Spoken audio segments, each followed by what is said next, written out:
আমরা কে না চাই জীবনে সুখী হতে চাইলে পরিবার, বন্ধুবান্ধব আর আপনার কাজকর্ম এই তিনটির ব্যাপারের মধ্যে সীমাবদ্ধ থাকা উচিত। আর হিংসা, লোভ, প্রতিযোগিতা এই তিনটি জিনিস জীবন থেকে বাদ দিয়ে দেবেন, দেখবেন আমি অনেক সুখে আছি। হ্যালো এভরিওয়ান, আসসালামু আলাইকুম। আমার প্রিয় আপুরা সবাই কেমন আছেন? আশা করি আল্লাহর রহমতে সুস্থ আছেন, ভালো আছেন। আমিও আলহামদুলিল্লাহ আপনাদের দোয়ায় ভালো আছি। আবারও একটি নতুন দিনের গল্প কথা দিয়ে সাজিয়েছি আজকের ব্লগটি। যদি আমার ভিডিওর কোনো একটি অংশ আপনার মনে এতটুকু ভালো লেগে থাকে তাহলে প্লিজ আপু একটি লাইক করে দেবেন। আপনার একটি লাইক আমার কাছে অনেক গুরুত্বপূর্ণ। আমার বাসার কাজ অলরেডি ক্লিয়ার হয়ে গেছে।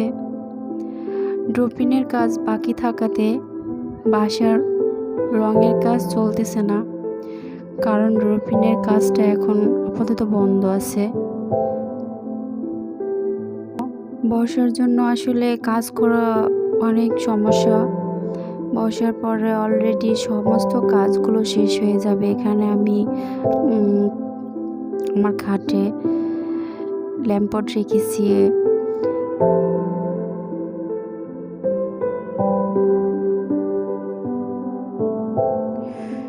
আপুরা পরিপাটি করে সাজিয়েছি এখন, মানে আমার সাধ্য মতোই সাজিয়েছি। এখন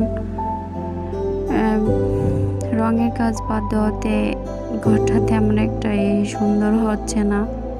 যাই হোক, আমি এখানে গোছালাম, দুটো কুশন বালিশ দিয়েছি, ল্যাম্পট রেখেছি, একটা বেডরুম সাজানো শেষ। আরেকটা বেডরুম অবশ্য আরও 3টা বেডরুম আছে, এগুলো অবশ্যই আমি শেয়ার করব। জাস্ট একটা দুটো এখানে দেখলাম। কেমন হয়েছে আপুরা অবশ্যই কমেন্ট করে জানাবেন প্লিজ।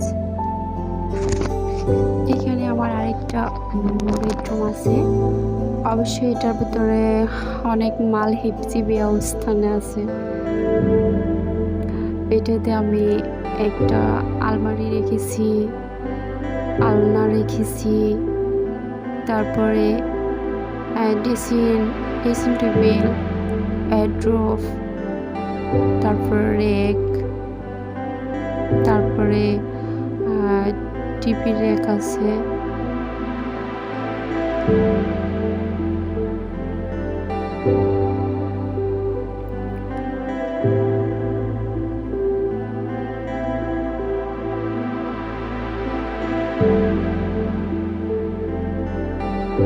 মানে এই ড্রেসিং টেবিলটা এক সাইডে আমার ছেলের কিছু জিনিসপত্র রাখা আছে।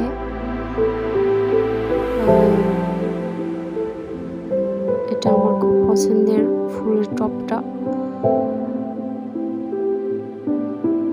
রেখেছি এখানে আমি।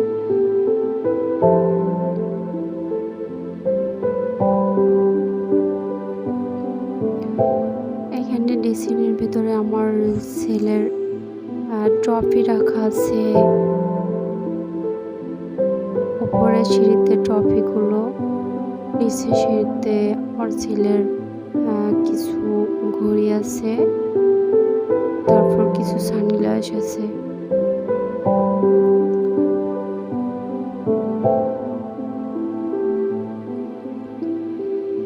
আর এক সাইডের অংশটায় আমি এখানে আমার কিছু প্রসাধনী রেখেছি, যা সব সময়ই ব্যবহার করা হয়। আর অন্যান্য প্রসাধনীগুলো সমস্ত আলমারিতে আছে। এগুলো নেক্সট টাইমে আপনাদের সাথে শেয়ার করবো অবশ্যই।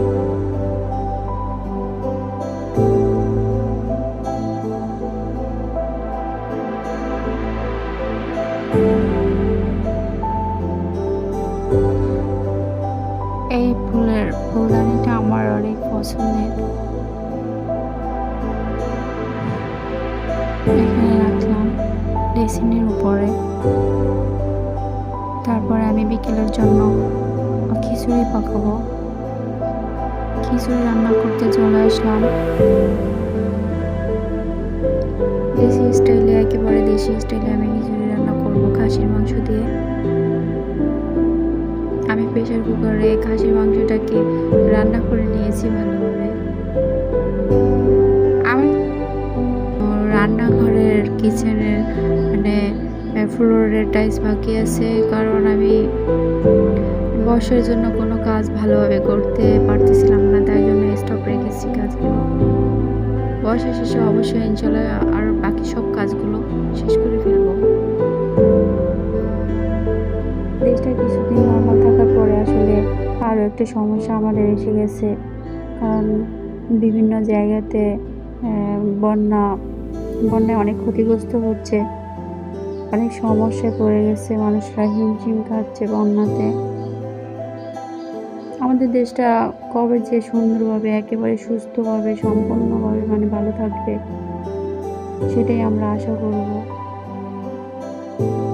আল্লাহর কাছে প্রার্থনা করব যে আল্লাহ আমাদেরকে সবাইকে হেফাজতে রাখুক, সুস্থ রাখুক, ভালো রাখুক। সেটাই ভালোভাবে নেড়েচেড়ে কষিয়ে মানে চালগুলো ভেজে এখানে আমি পোলাওর চাল নিয়েছি, মুগ ডাল নিয়েছি, তারপরে মশারি ডাল নিয়েছি। মুগ ডালটা ভেজে দিলে খুব ভালোভাবে ভেজে নিলে খিচুড়ি খেতে খুব ভালোই লাগবে। অবশ্যই ভালোভাবে ভাজতে হবে, তাহলে খিচুড়িটা খুব সুন্দর একটা ফ্লেভার আসবে। আমি জানি আপুরা সবাই আমার থেকে খুবই পারদর্শী রান্না করেন, কারণ আমি অতটা ভালোভাবে রান্না করতে পারি না। আমি জানি অবশ্যই আপনারা আমার থেকে অনেক ভালো রান্না করতে পারেন।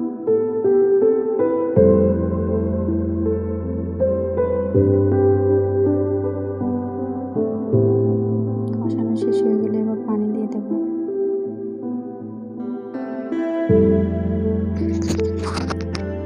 অনেকদিন পরে বাচ্চাদের সমস্ত স্কুলগুলো খুলে দেওয়া হয়েছে। বাচ্চারা যে যার মতো পড়াশোনায় ব্যস্ত হয়ে পড়েছে, মায়েদেরও কাজ বেড়ে গেছে।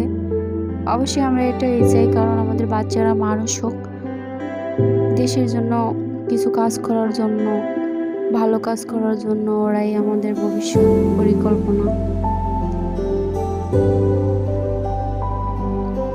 এখানে আমার রান্না প্রায় শেষ হয়ে গেছে, শেষ পর্যায়ে রান্না। আপনারা অবশ্যই আমাকে, যদি সাবস্ক্রাইব করে না থাকেন, অবশ্যই আমাকে সাবস্ক্রাইব করবেন। আপনাদের সাবস্ক্রাইব আমার জন্য অনেক গুরুত্বপূর্ণ।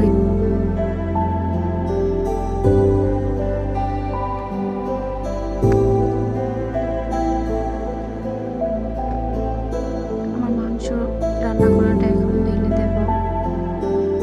মাংসটা দিয়ে ভালোভাবে নেড়ে চেড়ে হালকা আঁচে রান্না করে নেব।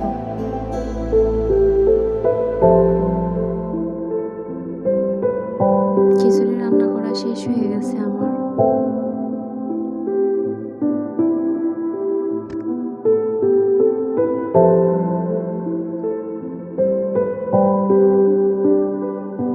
উল্টে পাল্টে দেবো ভালোভাবে।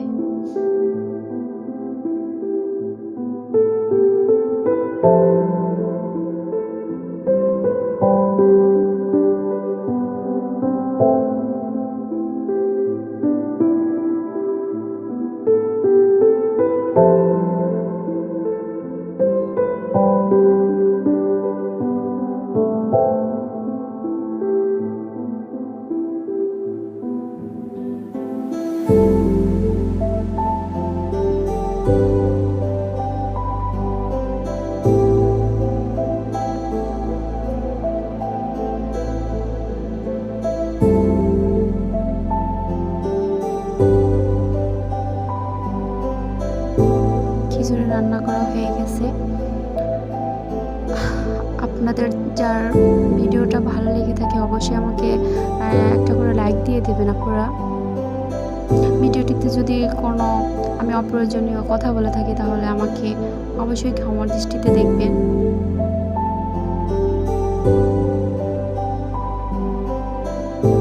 এই বলে আমি আপনাদের সামনে থেকে বিদায় নিচ্ছি। আল্লাহ হাফেজ।